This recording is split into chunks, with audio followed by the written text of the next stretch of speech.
One thing that you can do to really study the Bible and make it more memorable for you is to take a smaller book or a narrative book like Esther and outline it in a number of different ways. And if you outline it one way, then go back and outline it another way, you will begin to take the pieces that you may have overlooked before and piece them all together where you get a good rendition of what the book has for you. So we ended last week with verse 18, but we got rushed for time, and so I want to go back and I want to at least hit verse 18 here as we begin. But I don't want to do that just yet, because we have to remember the book of Esther is a narrative. It's a story. It reads like a play. And so it'd be like going to watch a movie. You know, you go to watch a movie and about 5 or 10 minutes of the movie starts, and then of course you have to get up and go to the restroom. And so you get up and you go, and that takes another 5 or 10 minutes spending on the line, and then you come back. And what's the first thing you do when you sit down? Well, if you're with somebody, you ask them, what happened? You know, what did I miss? Now, it's been 7 days since we last met. I know that we've all slept since then. I know that we've gone to work and gone to school and had a lot of things happen in life that we may have forgotten where we are contextually. If you're going to study the Bible, 3 things you must do to properly study the Bible: context, context, context. So let's begin in chapter 1. Just give a quick overview to where we are now in chapter 2 and verse 18. Chapter 1 begins with the king throwing a banquet. He's trying to prepare for the 2-year excursion to the Greek campaign that he failed so miserably in. The queen at this time, Queen Vashti, is throwing a banquet as well. The king calls her. She refuses to come. The king gets upset. And his advisors say, well, this is just an attack of women against men, and if word about this gets out, all these women are going to start an uprising against their husbands, and so you've got to do something. So the king strips her of her title, puts her back in the harem. Now the position of queen is open. So with that, the advisors, again, who were so brilliant in the first place, said, well, let's have a beauty contest and let's get all these beautiful women from the city, from the capital here, and we'll bring them in and they'll go through beautification treatments, and then at the end of it you can pick one of them. Esther, her Hebrew name is Hadassah, is one of the 400 that's chosen. Now, I don't know if there's exactly 400. Josephus tells us that there's 400, but how he got that number, we're really not sure, probably oral tradition. And so let's just say, for sake of argument, this is one of 400. You got a lot of ladies to choose from. They're all beautiful. They all go through the same treatment, but Esther was different than the others. She listened to Hegai the eunuch. The eunuch here, I believe, is talking about a castrated male, not just a nobleman, because he was the eunuch in charge of the harem. And so he tells her all the things she needs to know to make a good impression on the king. She goes into the king. She takes with her the things that Hegai says to take with her. And the king ultimately chooses Esther to be the queen. When you come to verse 16, you have the king throwing another feast. So you begin with a feast. Now you have a feast at the time of Esther. You're going to have 2 banquets that come when Esther tries to approach the king later on. And then you're going to end with the Feast of Purim. So this is a book of feasting. Now I understand chapter 4 has the fast in it. The 3-day total fast. No food, no water, no sleep for 3 days. But aside from that, you have a book of feasting. And so as we come to verse 18 then, where we left off last week, the king gave a great feast. He also granted remission of taxes to the provinces, and he gave gifts with royal generosity. Now, I don't know if you remember or not, but last week we talked about this verse a little bit in passing. And really, this verse throws me off historically, because it's something totally unexpected from what you would expect the king to have done after coming back from a 2-year excursion, this Greek campaign. He fails miserably. He comes back. He spends a lot of time with his harem. But what happens when you get in a war that you can't win? You exhaust your resources. So he has no money. He has no soldiers. But now, because everybody's happy, there's a new queen, you have a remission of taxes. And this says gave gifts with royal generosity. This really means he suspended the draft, the military draft. So you have no army, but you're not taking a draft. You have no finances, but you're not taxing your people. These factors are going to be very important when we come later in chapter 3 when Haman is introduced and what Haman says he's going to give to the king if the king will let him do what he wants to do. So we come to verse 19. Now when the virgins were gathered together the second time, Mordecai was sitting at the king's gate. Now this phrase, the second time, has given scholars and commentators a run for their money. So my question to you is, you reading your Bibles, I hope that you have your Bibles open even though it is on the screen. On the screen is the ESV. New American Standard puts it, I think, the same way. The problem is in Hebrew, the word second could go with the word virgins or it could go with the word time. And so the question is, linguistically, is this a second group of virgins that are gathered together, or is this the group of virgins that Esther was a part of gathered together the second time? Well, the Hebrew does not tell us linguistically. However, I think context tells us everything we need to know. We've only read so far of one group of virgins. And as we know, the three harems that are divided for the king, you have the wives, you have the concubines, and you have the virgins. So it makes sense that this is the one group of virgins gathered together the second time. And I think that's what our translators are thinking here too. Mordecai was sitting at the king's gate. When you see Mordecai, he is almost always connected to the king's gate. Now the question for us is why? And I don't know that we can really answer that question. We ask why a lot in studying the Bible and we can't answer the questions. But it seems that Mordecai has a job of being a watchman of the gate.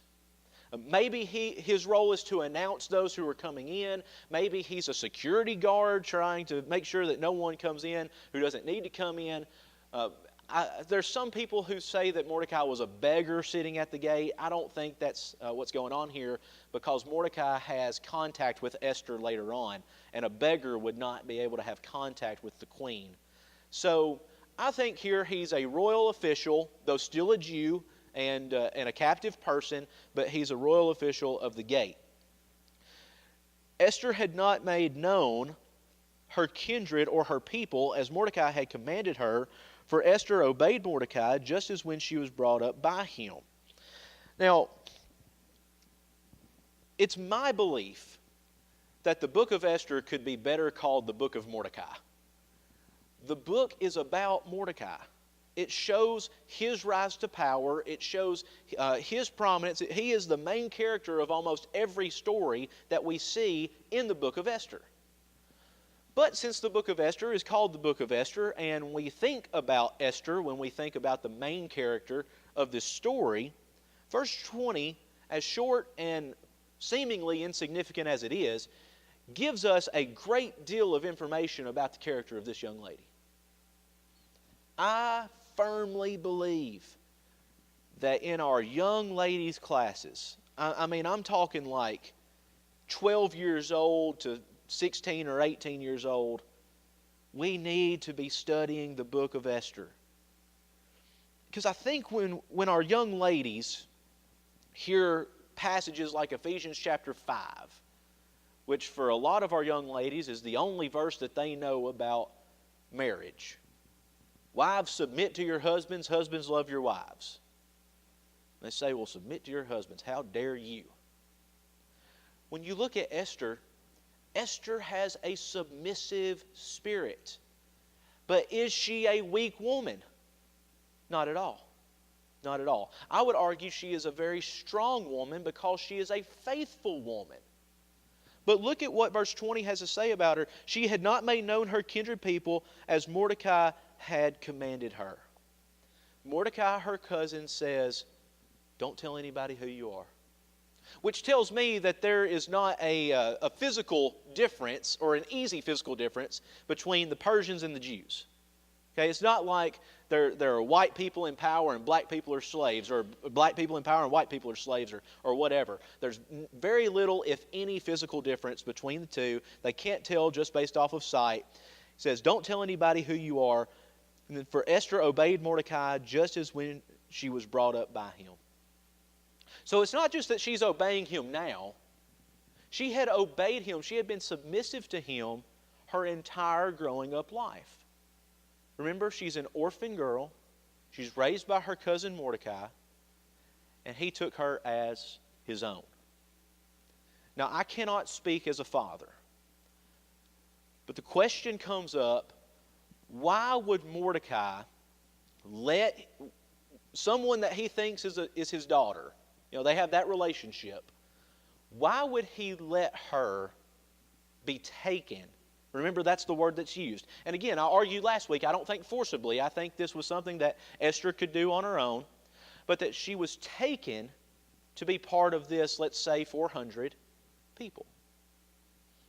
I can't speak as a father, but I can speak as a son-in-law. I know, and I'll say this because he's not here, but I know that my father-in-law believes that I will take care of his daughter. I know that my father-in-law, when he was raising his daughter, prayed for me. Didn't even meet me yet, but prayed for the man that his daughter would marry. And I know that my father-in-law wanted to give his daughter and sons, but in this case, daughter, a good life. You have a child in your care who is not your physical child. You have raised this child. Don't you want something better for your child? I mean, if I was Mordecai and their chance came for my daughter or whatever relationship you want to call it here, I want to call it daughter, for her to spend her life in the palace being pampered, I mean, don't you think that sounds like a good trade-off? Yeah, I do too. But we learned something about Esther. She was submissive. Not only was she submissive to Mordecai and the command of Mordecai, she was submissive to Haggai. And eventually, we're going to find that she's submissive to Ahasuerus, and even in coming to him with the banquets and things like that. She was a very faithful child. Now notice verse 21, in those days as Mordecai was sitting in the king's gate, there again you have the king's gate mentioned in connection with Mordecai, Bigthan and Teresh, two of the king's eunuchs who guarded the threshold, became angry and sought to lay hands on King Ahasuerus. Now, these two men, the word eunuch is used also here to describe them. I'm not going to go so far in this passage to say that these are castrated males, because their job is to be bodyguards for the king. Right? They guard the threshold. They guard his room, his bedroom. If there were anyone who could have access to kill the king, it was them. Right? And you can look back in Roman history at how the guards killed some of the emperors. It was always the ones who were there standing outside the bedrooms keeping watch. You really had to trust your watchmen. So this plan to kill the king became known to Mordecai, that we're going to see in verse 22. Now the question is, how did this plan, verse 22, and this came to the knowledge of Mordecai, how did this plan come to be known by Mordecai? Now, there are 4 possibilities, one of which I very strongly side with, and the others I think are kind of funny. The first one is just to say, well, read the Hebrew text. The Hebrew text seems to imply that he overheard it in the gate, because he's always connected to the gate. And these men, they're passing in and out, and they're talking, and he probably overheard the plan. I think that's what the Hebrew text leads us to infer. Now, there are 2 commentaries on the Jewish text called Targum 1 and Targum 2. Both of them say different things about how Mordecai found out this plan. Targum 1 says that Mordecai knew all the languages of the world. And so even though these men were probably speaking a different language, he knew every language in the world, and so he was able to decipher what they were going to do. I think that's a little far-fetched, especially for a Jewish man who's held captive in Susa. Targum 2 says that the Holy Spirit told him. You kind of have to read a little bit of New Testament Christian doctrine into that, don't you? Maybe, I think. Josephus says that one of the Jewish slaves told him, that a Jewish slave of these men had found out and came and told Mordecai. And the question is, well, how do you get those three ideas? Oral tradition is very susceptible to being changed over time. I mean, just look at how we do oral tradition now. Go back and read the story of Cinderella, okay, the original story. It ain't the Disney version, right? Go back and read Rumpelstiltskin. Okay, it's not the cute little cartoon.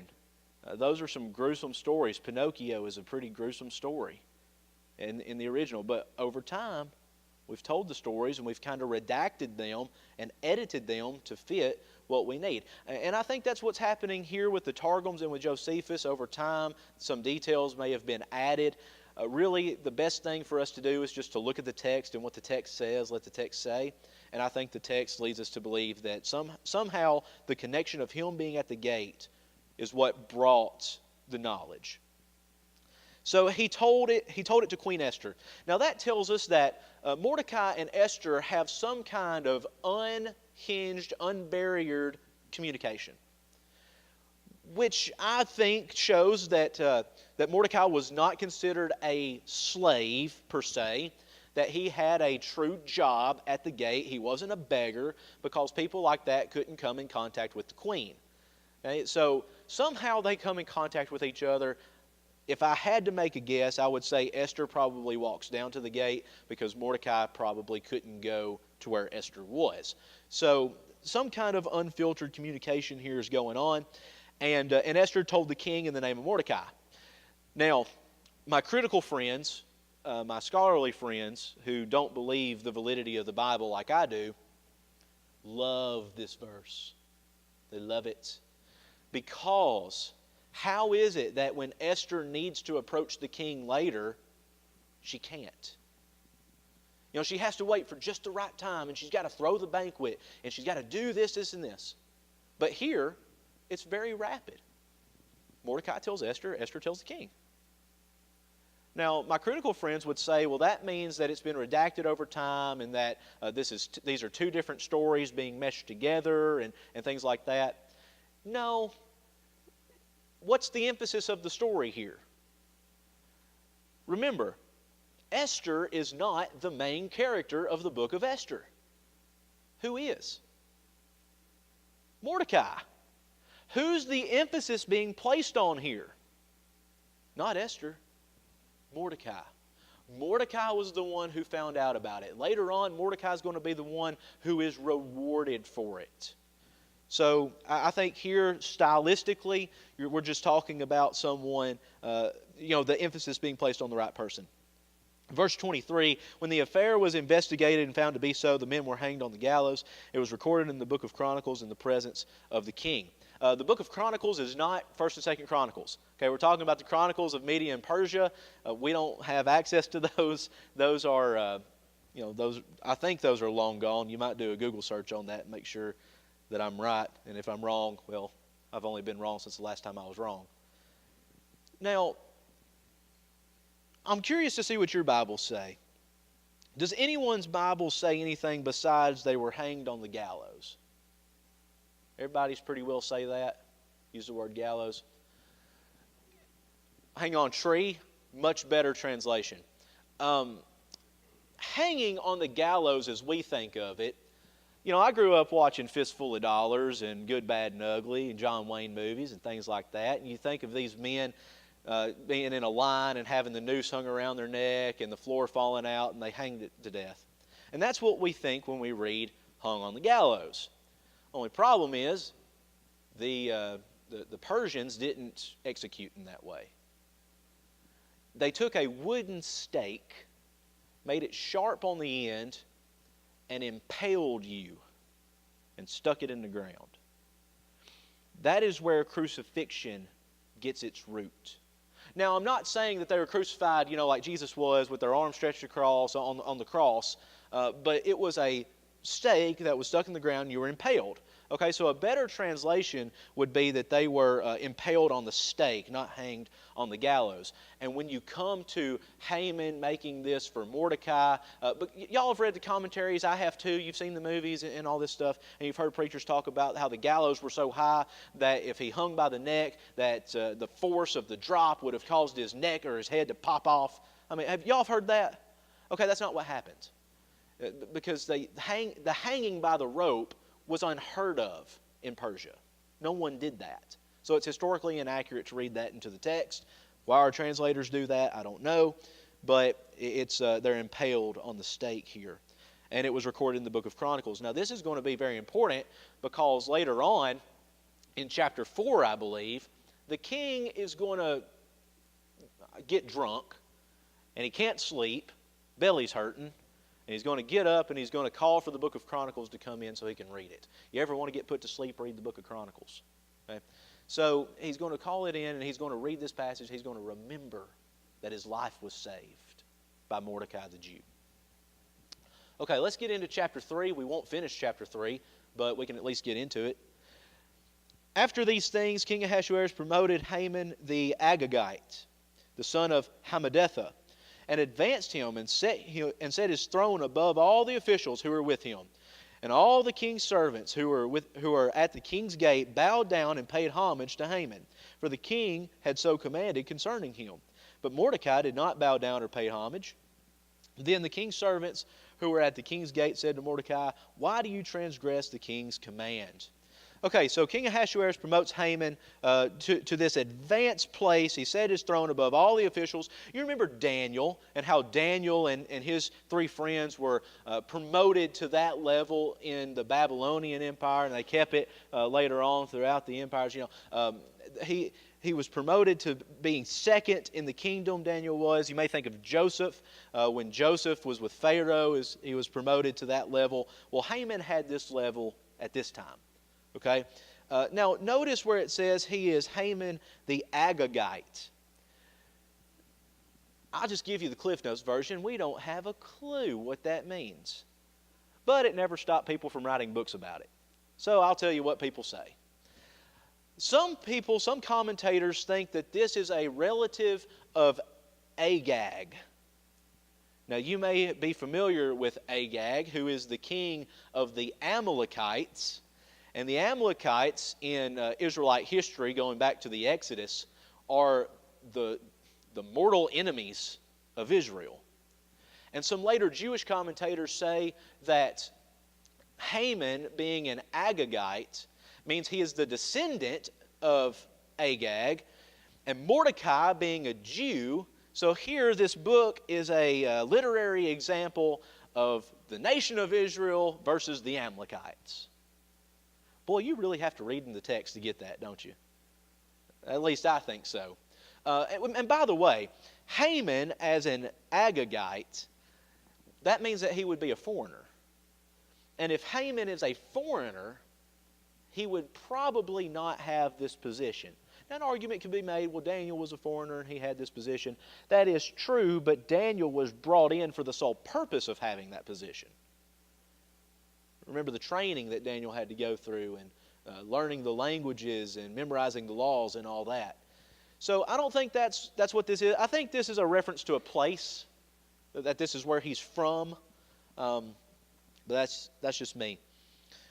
What does it mean when they bowed down and paid homage? Well, again, the quick answer, we don't know. I think it's just a term of giving respect, and Mordecai refused to do that. Now the question is, why does Mordecai refuse to do that? Because Mordecai does that to the king. Mordecai bows down to the king. Again, some of our Jewish commentators say that Haman had a necklace that he wore around his neck, and at the bottom of the necklace was a Babylonian idol. And so all these other people are bowing down and paying homage, but Mordecai being a Jew, and we find out that later on the reason he didn't bow down is because he was a Jew. So these commentators say, well, the reason he didn't bow down is because he's a Jew, and Jews didn't want to bow down to idols, and it's because of the idol that hung around his neck. Again, you don't read that in the text. I don't know why he didn't bow down. I just know that he didn't. And apparently it's going to cause a lot of trouble because it's the command of the king. Right? It's the command of the king. So verse 4, when they spoke to him day after day, he would not listen to them. They told Haman in order to see whether Mordecai's words would stand, for he had told them that he was a Jew. Okay, now that's interesting. Mordecai tells them that he's a Jew, but he tells Esther, don't you tell anybody that you're a Jew. Because everybody in the world knows Mordecai's a Jew. He's unashamed. Does that mean that Esther is ashamed to be a Jew? Does that mean Mordecai is ashamed of having Esther known to be a Jew? No, I think it goes back to the familial aspect. You want what's best for your child. You want your child to have a life of luxury and prominence and things like that. Verse 5, when Haman saw that Mordecai did not bow down or pay homage to him, Haman was filled with fury. Now that's going to be a common theme with Haman. In narrative literature, which is what the Book of Esther is, you get pictures of characters that you can't see them in any other way. Right? Haman is always the prideful, arrogant, mean, scowl-faced man, right? And then Esther is always the goody two-shoes, who does what everybody says. And then you have Mordecai, who's the wise old sage, and he's going to give the best advice and all that stuff. Well, remember, this is a narrative, and it reads like a narrative, but it's also a true story. So we don't want to read Haman as this terrible, terrible, bad, evil guy all the time. He's got his problems, but don't we all? Think about somebody that you know who is a prideful person.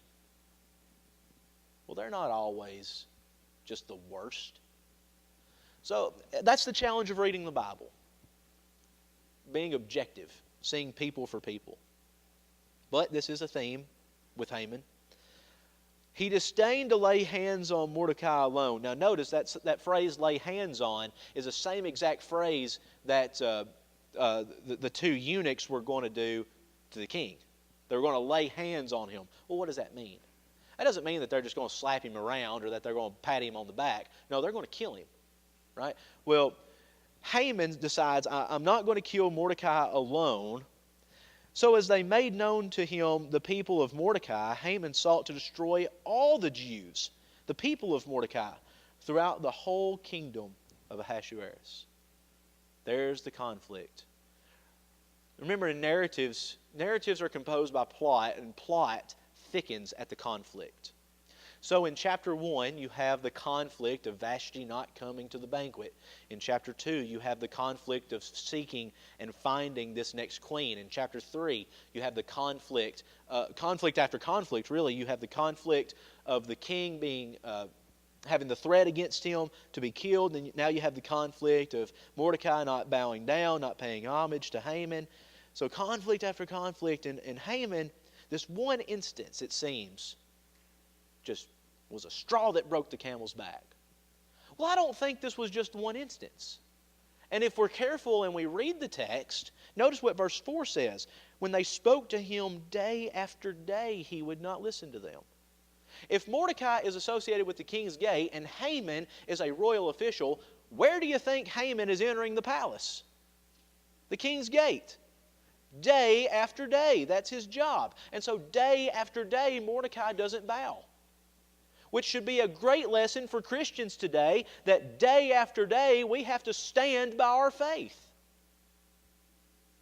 It's so easy when you get started in the Christian walk to do what's right and to be a Christian, be on fire for God. Give it a month. Give it a month. Give it a week. And see how difficult it is to stand by your faith. One thing I love about Mordecai, he is a faithful man. He's a faithful man. We see that in chapter 4. Because chapter 4, when Mordecai is trying to tell Esther about this plan that she needs to do something about it, Mordecai says, whether you do something or not, it don't matter. You can save us, but even if you don't, deliverance for the Jews will come from somebody else. Boy, that is a statement of faith. I think Mordecai is a great man of faith. So verse 6, but he disdained to lay hands on Mordecai alone. We read that. And he's now seeking to destroy all the Jews. All right, we'll end with verse 7 and 8 then. In the first month, which is the month of Nisan, in the 12th year of King Ahasuerus, they cast that is, they cast lots before Haman day after day, and they cast it month after month till the 12th month, which is the month of Adar. Now, we don't want to get bogged down in all the months and the time and this, that, and the other. I think it's important for us to know if you want to know it, but as far as the narrative goes, it doesn't really matter. Basically, what we need to know about this is that they cast lots. Remember, these are Zoroastrian people, so casting lots seems odd because Zoroastrianism says, look at the stars. Let the stars guide you. That's where we get our horoscopes. People who buy into horoscopes and they think, oh, well, this is so new. No, it's not. It dates back to the Persian Empire and Zoroastrianism. So they cast lots. Casting lots is used in the New Testament, right? How did they pick the disciple or the apostle to replace Judas? They cast lots, right? How were the clothing items of Jesus divided? They cast lots. Okay? Casting lots is symbolic for the will of the gods, or God, depending on which context you're in. And so Haman says, I need to approach the king about this, but I want to make sure to do it at the right time. So he calls in these seers, these soothsayers. They cast lots. And first they're casting, well, what day of the month am I going to go on? Then what month am I going to go on? What year am I going to go on? Okay, so after all this is done, they've got about 11 months between Haman approaching the king and the killing of the Jews. So, by the way, notice they cast Pur, okay? And that is that they cast lots. Pur is very closely related to Purim, right? If you read it in Hebrew, it's the Hirik Yod Mem ending, which is a plural ending. So really, it's the feast of casting lots. And it's to commemorate this. And the whole book, I think, is written to commemorate the Feast of Purim. So, verse 8, then Haman said to King Ahasuerus, there's a certain people scattered abroad and dispersed among the peoples and all the provinces of your kingdom. Their laws are different from those of every other people, and they do not keep the king's laws. So it is not to the king's profit to tolerate them. Now, this is really interesting because nowhere in this sentence does Haman say the Jews are the problem. Nowhere. He says there is a certain people, and he says something about their laws. This is the only reference in the entire book of Esther to Judaism. Okay? And it's an oblique reference to the law, that their laws are different than ours. So he doesn't mention them. He doesn't even say what they're doing. He just says they're different, and so it's not in your best interest to tolerate them. Let's see. I think that's everything. Yeah, this is one last thing, and then we're done. This is really interesting. If you're going to compare this to other Jewish slave narratives, which in our ladies' class on Wednesday mornings, we're going through the life of Moses, and we just finished the Passover, and we're getting to crossing the Red Sea now. And so we've been talking a lot about the Jews in the context of slavery here. These Jews who are enslaved for 430 years in Egypt, Pharaoh says, get gone. Get gone. We don't want you. It took a lot for Pharaoh to get rid of his slave force, didn't it? 10 plagues, right? Ultimately, the death of the firstborn. What does it take for King Ahasuerus to get rid of his slave force? A measly little complaint. Don't underestimate the power of words.